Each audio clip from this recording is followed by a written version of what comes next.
strikes. Katie. All right, Trent, thank you for that live report this morning. And for more reaction, let's bring in retired U.S. Army Lieutenant Colonel and co-founder of Restore Liberty, Darren Gobb. Also with us, national security analyst for the Capital Research Center, Ryan Mauro. Thank you for being with us on Sunday Report. We appreciate you.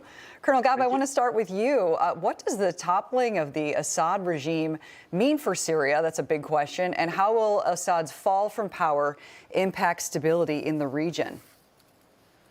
Yeah, that's definitely the question of the day, and for the coming weeks, to be sure. The challenge will be in Syria that there are a lot of people who look at this as being unburdened from tyranny, and in many ways they're right. They've suffered under the thumb of the Assads for a long time, and so where that goes will be critical to understanding the future of Syria.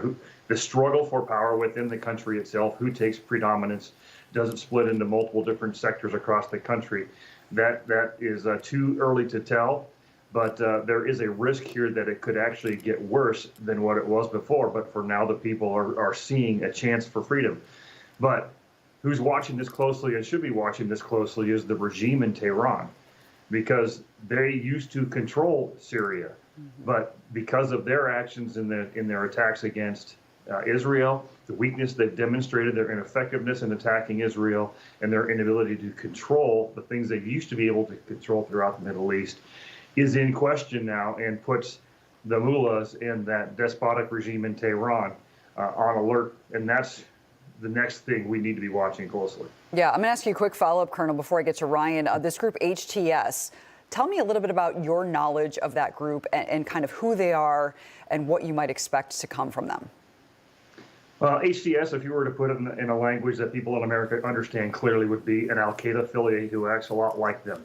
And so in the end, what you've got is ISIS in a form of resurgence again in Syria. And if that happens, then my concern would be elevated for what the direction that Syria goes. So that's the thing to watch closely too, is if that group becomes predominant in Syria, what you could have is something that looks a lot like Afghanistan pre-9/11.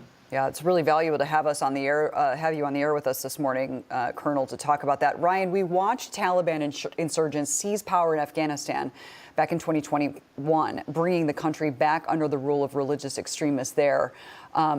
Let's talk about the rebel forces that are toppling the al-Assad regime. As the Colonel was mentioning, this is a new day for Syria, but it's also, what the president and others have called catastrophic success. How do you view this?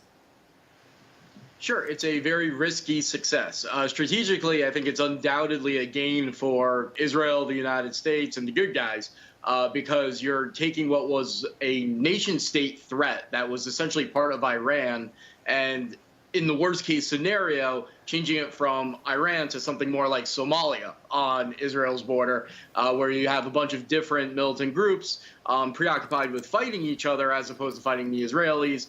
And that pales in comparison, I think, from the Israeli perspective to having the Shiite crescent of the Iranian regime stretching all the way over to its border.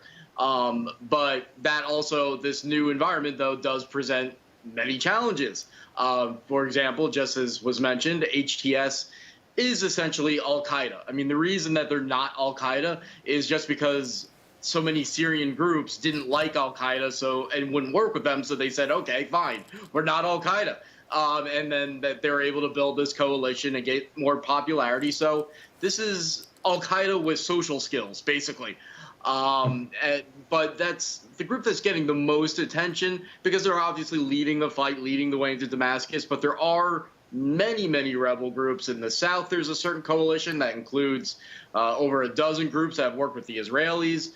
In the north and actually the east, and then stretching over closer to the south, are the Syrian Democratic Forces that have long worked with the United States. That is largely Kurdish-led, but its forces are about half Sunni Arab and also has a Christian component. And they've been our best ally on the ground. They control most of the oil and gas. So there are alternatives for Syria's future to this essential branch of Al-Qaeda. Yeah, that's really interesting. I like how you sum that up. They're kind of like, they have better marketing, but a similar group. Colonel Gobb, President-elect Trump is speaking out on the situation. Earlier today, he posted this on Truth Social. Assad is gone. He has fled his country. His protector, Russia, was not interested in protecting him any longer.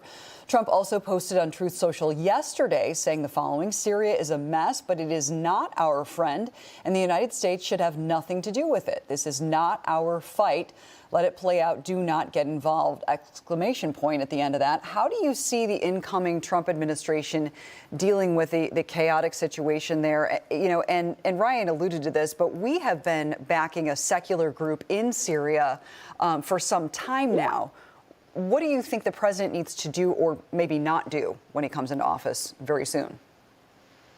Well, first of all, if they're not already gone by the time he comes into office, he needs to assess the security of our forces who are already sitting on the ground in Syria and determine whether or not they should stay there. My concern right now is their safety and security first and foremost. Second of all, the best person to work through when it comes to, I guess, the picture in general throughout Syria, or two people to work through. One of them is get behind Israel and their security situation and make sure they are equipped as necessary, regardless of what that looks like, to secure their own borders, especially near the Golan Heights. That is a place they've already moved across the border and secured some locations to make sure that these rebel forces don't come trickling into the Golan and into Syria. Second of all would be to address this through Turkey. Turkey is a NATO member, and it's an interesting problem with Turkey because they are a NATO member, but they're still a kind of a Russian ally. And to get to the point about the Kurds, that's Turkey's one of their major concerns is that Kurdish force, and that's been true for a long time. I've served in Turkey. I know how they think about them. That would be a great avenue to be able to reach a significant amount of the population in northern Syria. Would be working through Turkey, even though they're not friends necessarily of the Kurds. How they react to what the Kurdish people are doing will be critical to establishing what the future of Syria looks like. Just fantastic insight. We appreciate you, Lieutenant Colonel Darren Gobb and Ryan Mauro. Thanks for being here today. Thank you. Have a good day. Have a great Sunday.